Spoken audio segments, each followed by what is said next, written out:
Woo! You didn't see that. I'm so fast. Like the Flash. We got here DC Multiverse 6-inch Flash from the TV series. Let's do it.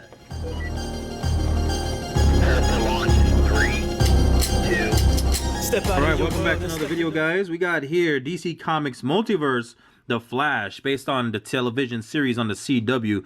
Very cool series. Happy to have this figure. And, you know, in the TV series, Grant Gustin plays Barry Allen, who, as we know, is The Flash. And this looks like a very cool figure. But what really intrigues me about this line, because normally I don't really pick up movie figures unless I'm forced to. In this case, I'm kind of forced to. And it has a collect and connect, aka Build-A-Figure, Justice Buster. So it has a big piece of this gigantic robot, which I'll show you here. It looks like a Batman created. You see the Bat logo there. Very cool. You got 6 figures in the line. I'm going to collect them all, and I'm going to build this sucker. So I can't wait. So stay tuned for more videos, guys. But, you know, usually, like I said, I don't pick up the movie figures. But in this case, besides the Justice Buster piece, this Flash television series Flash action figure actually looks pretty cool from what I'm seeing from the window box packaging. So just to talk real quick on the window box, it says DC Comics Multiverse. You see the Flash right there, the Flash TV series, the Flash. Collect and connect, Justice Buster. Picture of Grant Gustin underneath that outfit down there. Looks pretty cool. Same thing in the side. And as we go up, as we go down, I mean, real name Barry Allen, base of operations Central City. Special abilities: he runs faster than the speed of light. Talented forensic investigator, if you guys didn't already know that.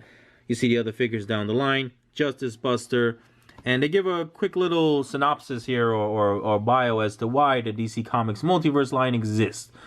DC Comics Multiverse figures are inspired by comic-based, character-rich entertainment sources such as movies and video games. These figures are meticulously designed to be truly authentic, celebrating the many universes of entertaining DC Comics material. So, just so cool that they finally figured out a way to get me, as a fan of the DC Universe Classics line, you know, excited about future figures. And, you know, it's just like how Marvel Legends has been doing. You throw in the standard comic book based figures, and you throw in those movie based figures, you know, or the movie characters based on those characters from the comic books, and you know, you get a pretty successful line going on. So very cool. Here we have, let's open them up, Flash from the television series outside of the packaging. And let me just show you his accessories. For himself, nothing. I mean, the Flash just runs. He doesn't really carry any weapons or anything like that. But he does come with the awesome Justice Buster. These 2 pieces. This right here, it's something you're going to have to drape over the upper torso, it seems. But that looks epic. Look how big. Just to give you guys an idea, this is the Flash, who stands 6 inches tall. And this is that armor that they're gonna put, that I'm gonna put on Justice Buster when I make him. But yeah, so that's huge. So he's 6 inches. This is almost 7. And then he also has the Justice Buster. It looks like the head, which is a little warped over here, but that's not, you know, just a little hot water, cold water, all that stuff. We'll fix it up. But yeah, very cool. So stay tuned for upcoming video on Justice Buster, guys. And I'm gonna snap that on. I'm gonna put him away for now. Now let's talk about the Flash. So this is the Flash from the TV series, and you know, cool looking figure. I can tell you right now, I'm not impressed with the way the articulation is, and that's what upsets me about these movie figures, is that it seems like they don't care about articulation when they're creating movie figures. They can make comic book based characters, you know, like straight from the comic book art, but when it comes from other media like TV and movies, usually the figures are lacking in articulation. I don't know why that is, but you know, it looks great. I mean, the sculpt looks very, very good. The paint work looks great, but I can tell you right now, the articulation is limited. Take a quick look at the sculpting, the sculpt work, I should say, and the paint job, which looks awesome. I mean, they did a great job with this Flash. I mean, it looks like he came right out of the television series. You can see the flesh paint is on point. You have the sculpted mask, right? It's not just painted on, which is great. Everything is sculpted. You can see little lines here and there on his helmet, on his mask. You can see his Flash earpiece, both sides with the gold paint. It looks clean. Going down, you see his textured back on his upper torso. You see the texturing there, the different shades of red on his outfit, plus the gold zigzaggy thing going on there. More zigzag. This one isn't painted down here. I don't know if it should be. Probably not. But it looks good. You can see the wrinkles on his back, his belt, wrinkles all throughout. You know, he has that leathery costume, right? He's wearing, it's not skin tight like in the comic books. It's actually, in the TV series, it's a leathery uniform that he's wearing when he fights crime. And it just looks great. It looks very realistic, the way they did the paint job and the way the sculpting is with the wrinkles in the uniform. It looks like he's wearing a leather outfit. Very cool. And you have the Flash, iconic Flash logo there. All right. See the little creases. I mean, well done, man. Well done. I am impressed. You know, you get the comic book. Well, I should say the figures based on comic book art, and the way people are drawn in comic books are hyper muscular. They have their muscles, even the tiniest of muscles bulging through their uniform. This is very realistic and, you know, represents the character from the television series very well. Now let's hit on the articulation. Again, this is the Flash, and he is a speedster. Therefore, I should be able to put him in some, you know, dynamic, especially running poses, right? But let's see how his articulation, what we're working with here. We got the head that goes, you know, goes left to right, does not go up, does not go down. So limited head movement there. I mean, if you're gonna have him running, he's gonna be looking at the floor and he'll run into a wall. So we gotta fix that up. And why would I even put him in a downward position? Because there's no ab crunch. He has a waist swivel, but when you run, you know, you're bent, you're moving, your whole body is moving and it's active. Not that I do much running, but I know how it's supposed to look like. We got, you know, no ab crunch there. Just a waist swivel. So again, limited articulation. Let's talk about his arms here. It looks like his shoulders are on a hinge. Let me see how far up I can go. That's about as far up as I can go. Not too bad. I mean, whatever. He got a hinge, and he has rotation at that shoulder hinge.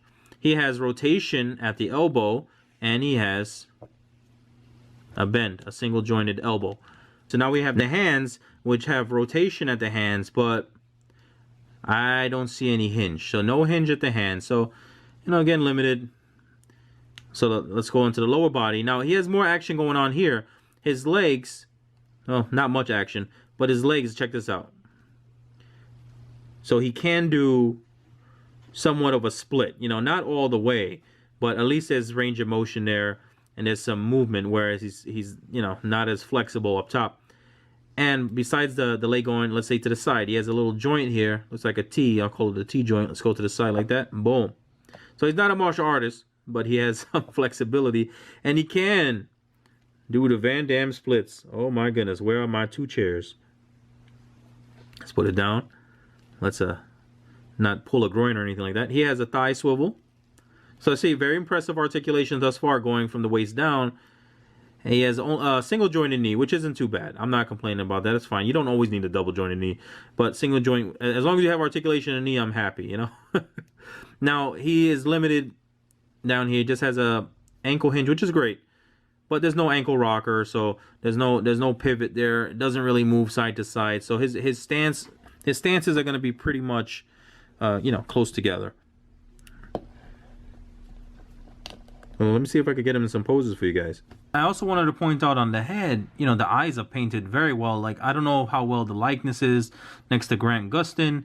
I mean, you know, whatever. I don't care if it looks like Grant Gustin or not. It looks like the Flash, which is most important to me. But it is a good representation of the television series character.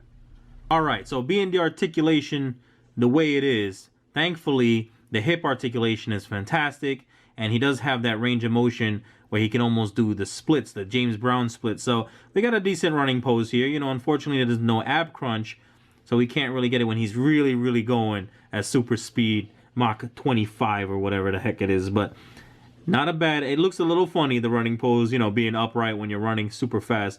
But thankfully, I have my DC Universe Classic Super Power stand there, which is standing him up in that, you know, pretty dynamic pose. Now here I have the TV series Flash action figure next to, I believe this is Wally West Flash from the DC Signature series that came out before the total end of the DC Universe Classics line. So I'm very happy to have any 6-inch Flash action figure. Loving the Flash. You know, I'm a big fan of the Flash. Anytime I can get a new Flash action figure, I am down with that. And decent articulation, well enough where I can get a decent looking running pose. I mean, yeah, I wish the articulation was a little bit better, but we do have great sculpting and great paint job on top of it for this you know, this awesome representation of the Flash from the TV series. So very cool. Happy to have it. I hope you enjoyed this video. You can see they look cool together. You know, a bunch of Flashes all running. Which one's faster? But a bunch of Flashes running together is always a welcome addition on my shelf. Hope you enjoyed the video. Hit that thumbs up if you did. Like, subscribe, comment, and share. You know what to do. Peace.